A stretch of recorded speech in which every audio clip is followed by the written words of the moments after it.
ഹരി ഓം. 104-ാമത്തെ സ്തുതി ഭാഗവത സംഗ്രഹം.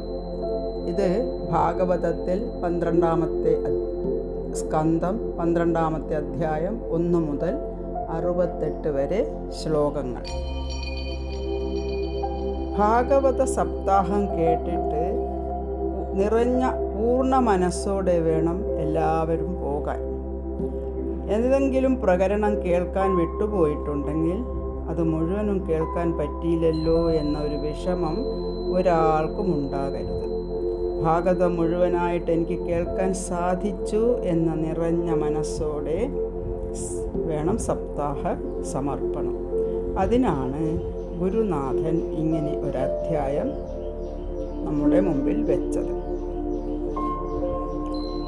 വേദവ്യാസ മഹർഷി സത്യംപരം ധീമഹി എന്ന പരമസത്യപ്രതിജ്ഞയോടുകൂടി ഭാഗവതം ആരംഭിച്ചു.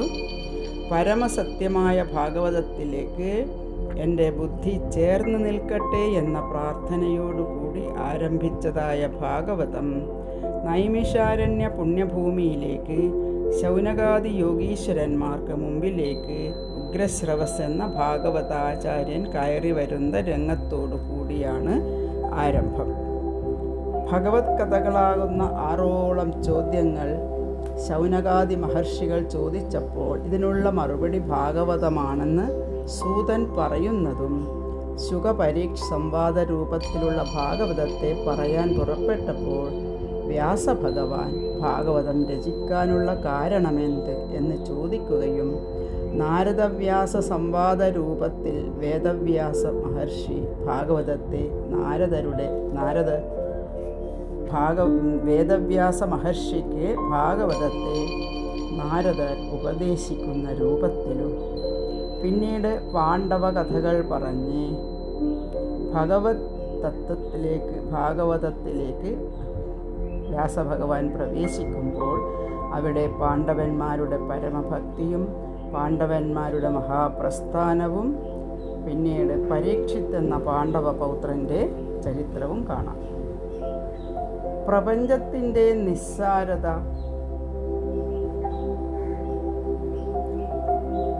ശാപം കിട്ടിയപ്പോൾ ബോധ്യപ്പെട്ട് പരീക്ഷിത്ത് സർവസംഗ പരിത്യാഗിയായി നല്ലൊരു ഗുരുനാഥനെ ശരണം പ്രാപിക്കുന്നു.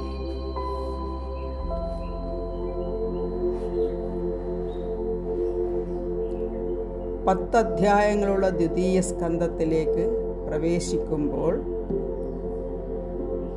ആദ്യത്തെ 3 അധ്യായങ്ങളെ കൊണ്ട് 14 ലോകങ്ങളെയും തൻ്റെ ശരീരത്തിൽ ഒതുക്കി നിൽക്കുന്നതായ ജഗന്നാഥനായ ഭഗവാൻ നാരായണൻ്റെ മഹാപുരുഷഭാവത്തെ പറയുന്നു. അടുത്തത് ഭഗവാന്റെ മഹിമകളെ പാടാൻ എനിക്ക് സാധിക്കണേ എന്ന് ശുകസാരസ്വത മന്ത്രത്തിൽ കൂടി ശുകബ്രഹ്മർഷി ഭഗവാനോട് പ്രാർത്ഥിക്കുന്നു. പിന്നീട് ബ്രഹ്മനാരദ സംവാദ രൂപത്തിൽ ഭഗവാൻ ഉപദേശിച്ച ചതുശ്ലോകി ഭാഗവതത്തിൻ്റെ മഹിമ നാരദർക്കായിട്ട് ബ്രഹ്മാവ് ഉപദേശിക്കുന്നു. തനിക്ക് ലഭിച്ചതായ ഭാഗവതത്തെ വേദവ്യാസ മഹർഷിക്ക് നൽകി വേദവ്യാസർ ശുകബ്രഹ്മർഷിക്ക് പിന്നീട് അതിനെ സർഗം വിസർഗം സ്ഥാനം പോഷണം ഊതി മന്വന്തര കഥ ഈശാനുകഥ നിരോധം മുക്തി ആശ്രയം എന്നിങ്ങനെ 10 ലക്ഷണങ്ങളോടുകൂടി 335 അധ്യായങ്ങളിലായി 18,000 ഗ്രന്ഥശ്ലോകങ്ങളിലായി 12 സ്കന്ധങ്ങളിലായി ശ്രീമദ് ഭാഗവത മഹാപുരാണമാക്കിയിട്ട് വിസ്തരിച്ചു പറയുന്നു. സർഗലക്ഷണത്തോടു കൂടിയ തൃതീയ സ്കന്ധത്തിൽ സൃഷ്ടിയെ പറയുന്നതായ സമയത്ത് 4 അധ്യായങ്ങളെ കൊണ്ട് പരമഭക്തന്മാരായ വിതുരരും ഉദ്ധവരും തമ്മിൽ കണ്ടുമുട്ടുന്ന രംഗവും പിന്നീട് വിതുര മൈത്രേയ സംവാദ രൂപത്തിൽ സൃഷ്ടി ലീലകളെ പറയുന്ന സമയത്ത് സൃഷ്ടിയുടെ മധ്യത്തിലായി ഭഗവാൻ വരാഹസ്വരൂപനായി അവതരിച്ച് ഭൂമിയെ സ്വസ്ഥാനത്തേക്ക് ഉദ്ധരിച്ച് ഹിരണ്യാക്ഷനെ വധിക്കുന്ന രംഗത്തെ പറയുന്നു. പിന്നീട് ദേവഹൂതിയും കർദമ പ്രജാപതിയുടെയും ദാമ്പത്യത്തിൽ ഭഗവാന്റെ കപിലാവതാരവും അമ്മയായ ദേവഹൂതിക്ക് സാഖ്യയോഗവും കർമ്മയോഗവും ജ്ഞാനയോഗവും ഭക്തിയോഗവും രാജയോഗം തുടങ്ങിയ യോഗോപാസനകളെ ഉപദേശിച്ച് അമ്മയ്ക്ക് മോക്ഷപദവിയെ നേടിക്കൊടുത്ത് കപില വാസുദേവ ചരിതത്തോടുകൂടി തൃതീയ സ്കന്ധം സമർപ്പിക്കുന്നു. പിന്നീട് ചതുർത്ഥ സ്കന്ധത്തിലേക്ക് പ്രവേശിക്കുമ്പോൾ ധർമ്മ അർത്ഥ കാമ മോക്ഷങ്ങളെ കുറിക്കുന്ന ദക്ഷയാഗം, ധ്രുവചരിതം, പൃഥുചരിതം, പുരഞ്ജനോപാഖ്യാനം എന്നീ കഥാപ്രകരണങ്ങളെ വർണ്ണിക്കുന്നു. സ്ഥാനം എന്ന ലക്ഷണത്തോടുകൂടിയ പഞ്ചമസ്കന്ധത്തിലേക്ക് പ്രവേശിക്കുമ്പോൾ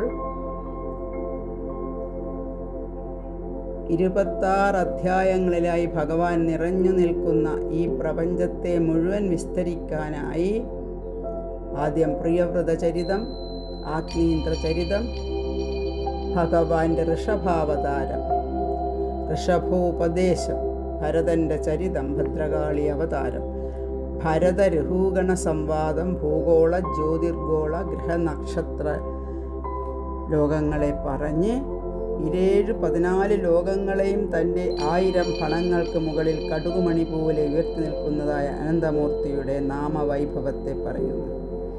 എല്ലാ തരത്തിലും പാപഗ്രഹങ്ങൾക്കനുസരിച്ച് അനുഭവിക്കേണ്ടി വരുന്നതായ നരകയാതനകളെ പറഞ്ഞുകൊണ്ട് നരകത്തിൽ നിന്ന് നിവൃത്തി നേടാൻ എന്തു മാർഗം എന്ന് ചോദിച്ച പരീക്ഷത്തിൻ്റെ മുമ്പിൽ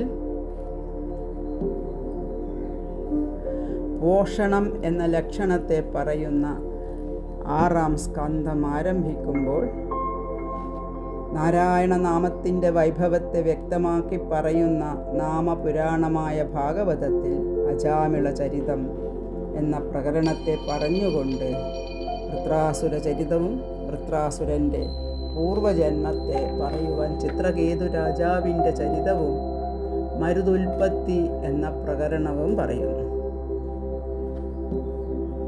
കർമ്മവാസനയെ കുറിക്കുന്ന 7-ാം സ്കന്ധത്തിലേക്ക് പ്രവേശിക്കുമ്പോൾ അവിടെ പ്രഹ്ലാദ ചരിതം, പ്രഹ്ലാദ ഭക്തി, പരമഭാഗവതനായ പ്രഹ്ലാദനെ വാരിപ്പുണർന്ന് അനുഗ്രഹിക്കാൻ സന്ധ്യാസമയത്ത് ഭഗവാൻ സ്വീകരിച്ച അത്യദ്ഭുത നരസിംഹാവതാരത്തെയും പ്രഹ്ലാദ സ്തുതിയെയും സദാചാര വർണ്ണാശ്രമ വ്യവസ്ഥകളെക്കുറിച്ചും പറയുന്നു.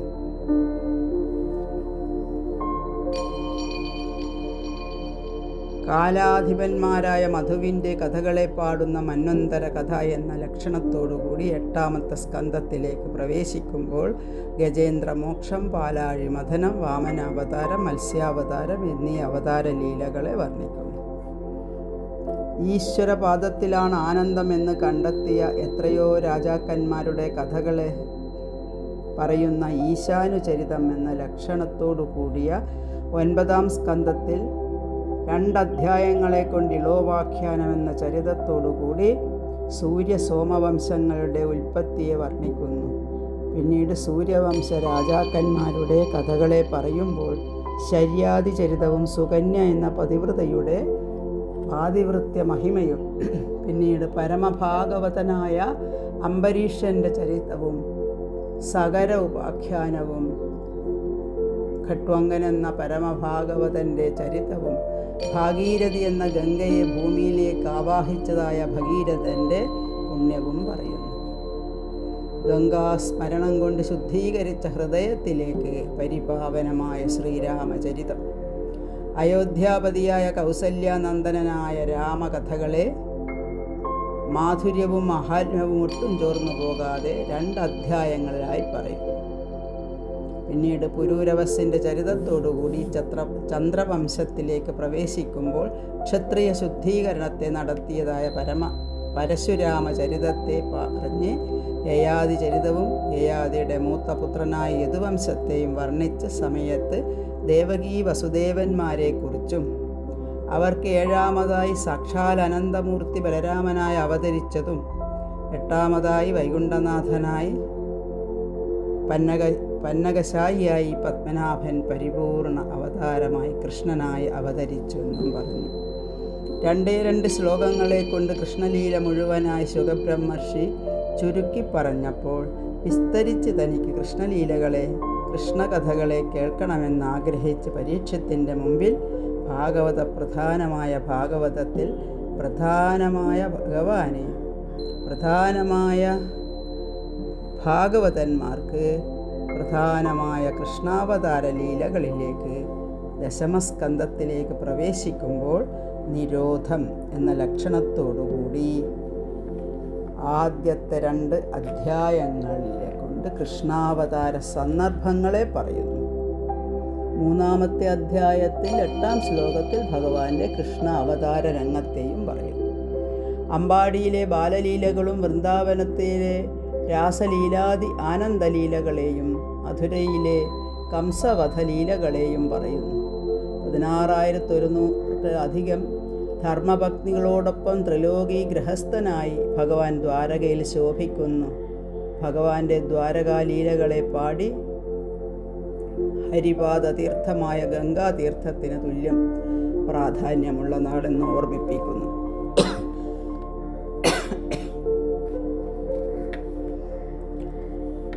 മുക്തി എന്ന ലക്ഷണത്തോടുകൂടി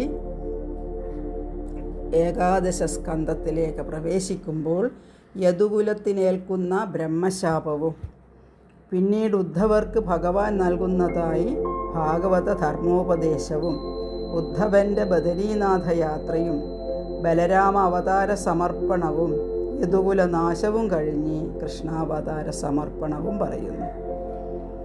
ആശ്രയം എന്ന ലക്ഷണത്തോടുകൂടി ലക്ഷണവും ലക്ഷ്യവുമായ 12-ാം സ്കന്ധത്തിൽ പ്രവേശിക്കുമ്പോൾ 1-ാം അധ്യായത്തിലെ കലിയുഗത്തിലെ രാജപരമ്പരകളെക്കുറിച്ചും കലികാല വർണ്ണനയും കൽക്കി അവതാര സൂചനയും കലിയുഗത്തിൽ നാമജപത്തിൻ്റെ വൈഭവവും പ്രളയങ്ങളെയും ബ്രഹ്മോപദേശവും പറയുന്നു. 6-ാം അധ്യായത്തിൽ ഗുരുനാഥൻ്റെ തിരിച്ചുപോക്കും പരീക്ഷത്തിൻ്റെ ഭഗവത് പദപ്രാപ്തിയും വേദങ്ങളെയും വേദശാഖകളെയും പാടിയ പുരാണങ്ങളെ വർണ്ണിച്ച് മാർക്കണ്ഡേയൻ്റെ മുൻപിൽ നരനാരായണന്മാർ അവതരിക്കുന്ന രംഗവും സ്തുതിയും 9-ാം അധ്യായത്തിൽ ആലിലക്കണ്ണനായി ഭഗവാൻ അവതരിക്കുന്ന രംഗവും പാർവതീ പരമേശ്വരന്മാരുടെ അവതാരവും 11-ാം അധ്യായത്തിൽ ആദിത്യ വ്യൂഹ വിവരണവും പറയുന്നു.